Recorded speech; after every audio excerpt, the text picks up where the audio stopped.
नमस्कार दोस्तों, प्रिया शॉर्ट्स में आपका स्वागत है।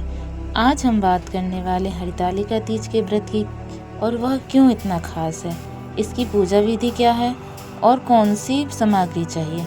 वीडियो को अंत तक जरूर देखें क्योंकि आज हम हरितालिका तीज व्रत कथा भी सुनेंगे। भाद्रपद मास के शुक्ल पक्ष की तृतीय तिथि को मनाया जाता है। हरितालिका तीज व्रत खास तौर पर सुहागिन महिलाओं के लिए बहुत ही महत्वपूर्ण है। यह व्रत पति की लंबी उम्र और अखंड सौभाग्य के लिए रखा जाता है। कुंवारी कन्या भी मनचाहे वर के लिए यह व्रत करती हैं।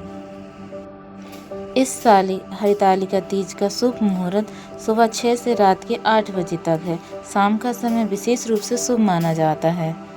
तो चलिए अब हम पूजन की सामग्री और उनके महत्व के बारे में जानते हैं।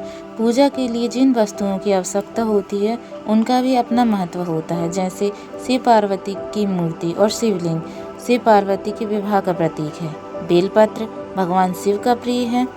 पान सुपारी शुभता और मंगल का संकेत है। कलश और नारियल समृद्धि का प्रतीक है। 16 श्रृंगार की सामग्री अखंड सौभाग्य का प्रतीक है। मिठाई और फल प्रसन्नता और आनंद का प्रतीक है। इसी तरह अन्न जैसे लाल पीला कपड़ा, माँ पार्वती के लिए साड़ी, चुनरी आदि। सबसे पहले प्रातःकाल स्नान करें और नए वस्त्र धारण करें। पूजा स्थान को गंगा जल से शुद्ध करें। कलश स्थापना करें और उसके ऊपर नारियल रखें।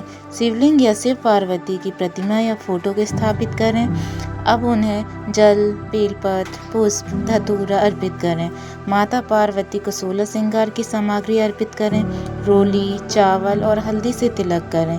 दीप जलाएं और धूप दिखाएं। प्रसाद मिष्ठान, गुजिया, नारियल, फल व ककड़ी आदि अर्पित करें। इसके बाद हरितालिका तीज की व्रत कथा पढ़ें। तो चलिए हम कथा पढ़ते हैं। प्राचीन समय में पार्वती जी का जन्म राजा हिमवान के घर हुआ था। बचपन से ही उन्होंने संकल्प लिया था कि वे भगवान शिव को पति बनाएंगी। एक दिन हिमवान ने पार्वती का विवाह भगवान विष्णु से तय कर दिया। पार्वती यह सुनकर व्याकुल हो गईं। उन्होंने अपनी सहेलियों से कहा, मैं भगवान शिव के सिवा किसी और को नहीं चाहती। सहेलियों ने उसकी मदद की। उन्होंने पार्वती जी को घने जंगल में ले जाकर छुपा दिया। वहाँ पार्वती जी ने कठोर तप किया। न जल न अन्न, केवल शिव के ध्यान में ही लीन रहती, मतलब निराहार रहती। अंततः भगवान शिव उनकी तपस्या से प्रसन्न हुए और बोले, हे गौरी, मैं तुम्हारी भक्ति से प्रसन्न हूँ। कहो तुम्हें क्या वर चाहिए। माता पार्वती ने विनम्रता से कहा, मैं आपको ही पति रूप में चाहती हूँ। भगवान शिव ने कहा, मैं तुम्हारी भक्ति से खुश हूँ और तुम ही मेरी अर्धांगिनी बनोगी। तभी से यह व्रत मनाया जाता है। कथा के बाद आरती करते हैं। उसके बाद अपने पति व बड़ों का आशीर्वाद लें। पूजा के बाद महिलाओं को सोना नहीं चाहिए। पूरी रात भजन कीर्तन करना चाहिए। अगले दिन विसर्जन करके ब्राह्मण को भोजन कराकर दान देकर व्रत का पारण करते हैं। याद रखिएगा, विसर्जन उसी रात में नहीं करना है, दूसरे दिन करना है।